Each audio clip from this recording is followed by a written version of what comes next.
Olá, pessoal.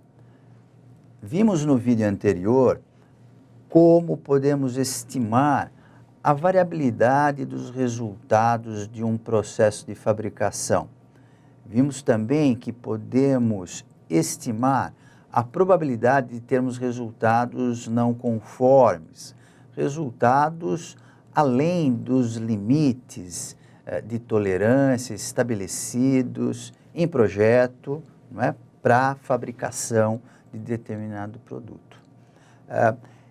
Essa variação aleatória dos resultados de um processo, ela é esperada, mas precisa ser quantificada, né? Justamente para se poder avaliar se o processo tem uma repetibilidade suficiente que atenda àquela exigência de projeto para a variação máxima dos resultados daquele processo. No entanto, além dessa variação aleatória que um processo de fabricação pode gerar, a variação sistemática, a variação tendenciosa, portanto não aleatória, pode acontecer também. E essa variação pode piorar muito o nível de qualidade do processo, pode aumentar muito o número de não conformes gerados pelo processo de fabricação. O objetivo principal do controle estatístico do processo é identificar essa variação tendenciosa, não aleatória, ou seja, monitorar o processo e perceber quando o processo se torna instável, deixa de estar em controle. Neste vídeo, nós vamos falar sobre um procedimento básico para o controle estatístico da qualidade do processo, como coletar resultados, né, baseado no conceito de subgrupos racionais. Vamos considerar como exemplo um processo de fabricação de usinagem do diâmetro externo de um eixo, cuja especificação é de 17 milímetros nominal, mais ou menos 1/100º de milímetro. Então imagine que a gente tenha colocado esse processo para rodar, coletamos 90 resultados, medimos esses 90 resultados e com base nessas medidas calculamos o resultado médio, calculamos o desvio padrão.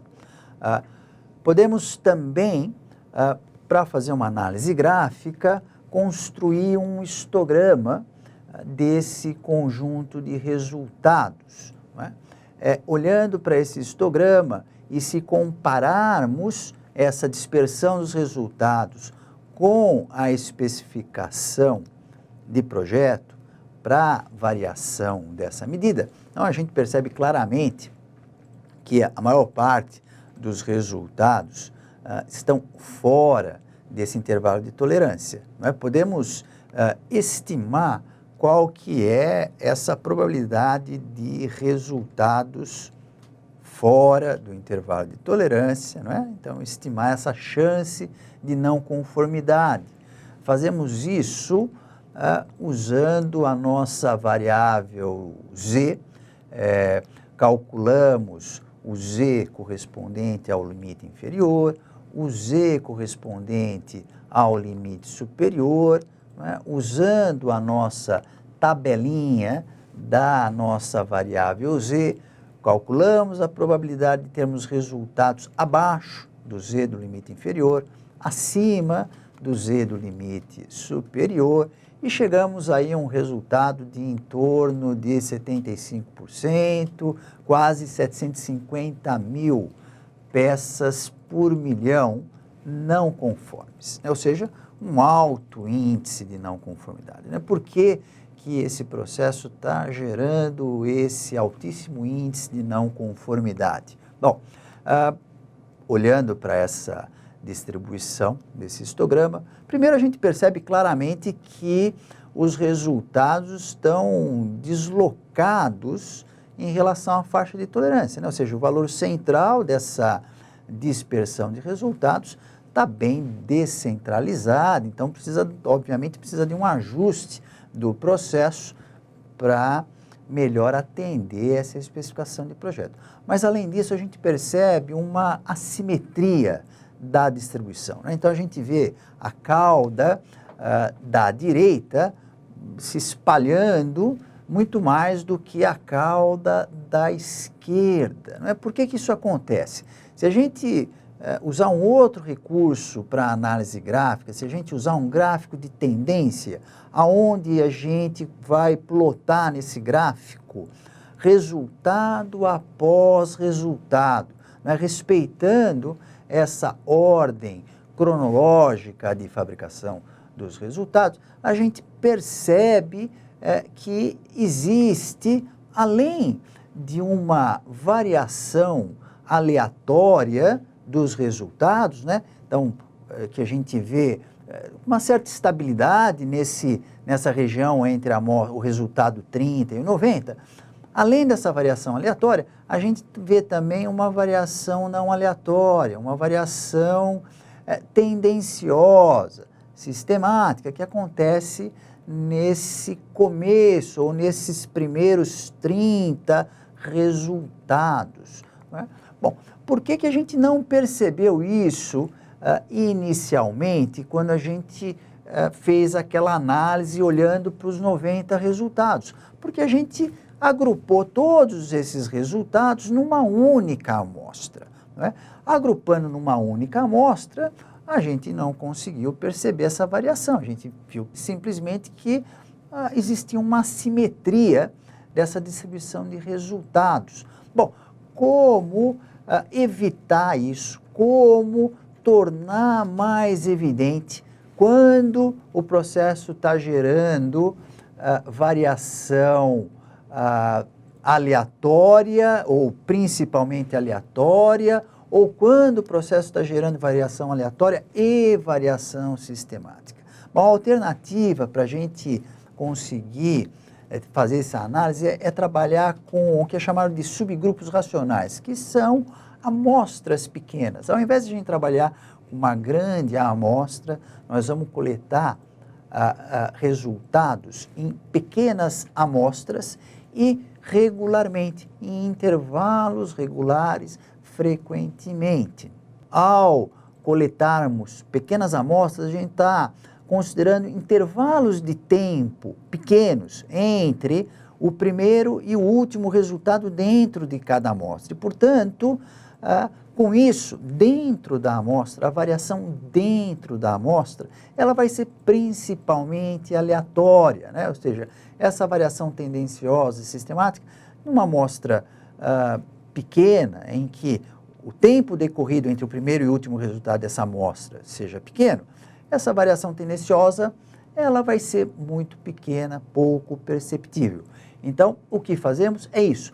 Vamos coletar várias pequenas amostras. Nós vamos pegar esse mesmo conjunto de 90 resultados e agrupar esse conjunto de 90 resultados em amostras de tamanho 4, tá bom? Então, chegamos aí em 22 amostras de tamanho 4, dispensamos 2 últimos resultados, aqueles 90 resultados, né? Para cada uma dessas amostras, né, de 4 resultados cada, nós temos uma média amostral e um desvio padrão amostral.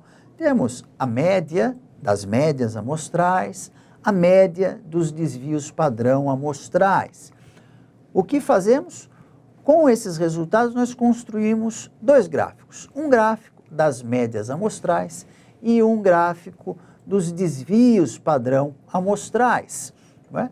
Bom, o que a gente percebe? A gente percebe que essa variabilidade, né? Então o gráfico do desvio padrão nos mostra que essa variabilidade aleatória dos resultados do processo, ela está bastante estável, não é? Bastante estável, em torno de 16 micron, não é? Bem menor do que aquela estimativa de desvio padrão que fizemos, considerando os 90 resultados numa única amostra, não é?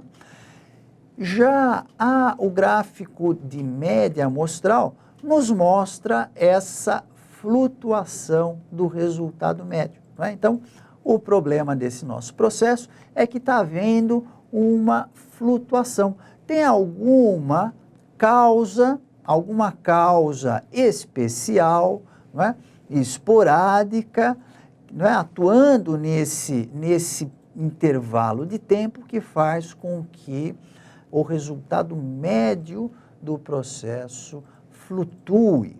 Não é? Portanto, como monitorar, como analisar os resultados para controlar a qualidade do processo de fabricação? Então, a primeira coisa é coletar amostras pequenas, não é? Usando essa ideia de subgrupos racionais. Amostras pequenas e frequentemente, não é? Em intervalos de 15 em 15 minutos, de meia em meia hora, de uma em uma hora, depende muito do ritmo do processo de fabricação. Não é?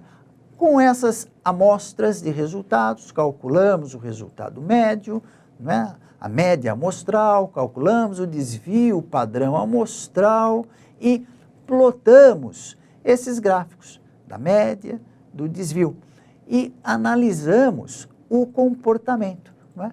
Essa variabilidade dos resultados do processo, não é? Seja do desvio padrão, seja da média amostral. Não é? Então, com esse tipo de análise, é possível a gente perceber, distinguir, diferenciar em que momento a gente tem variação principalmente aleatória, em que momento a gente tem, além da variação aleatória, uma variação sistemática. E ao fazer isso, teremos com esses gráficos uma fotografia do comportamento do processo, da variabilidade do processo, aleatória ou não aleatória.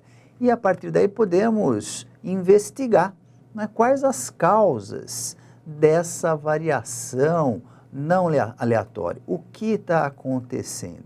Para, a partir dessa investigação, tentar propor uma solução, um plano de ação que elimine essa causa ou minimize o efeito dessa causa no resultado do processo, não é? Tornando o processo mais estável em controle. Portanto, o procedimento básico para o controle estatístico de processo é a coleta de dados, pequenas amostras de resultados do processo, frequentemente, em intervalos regulares.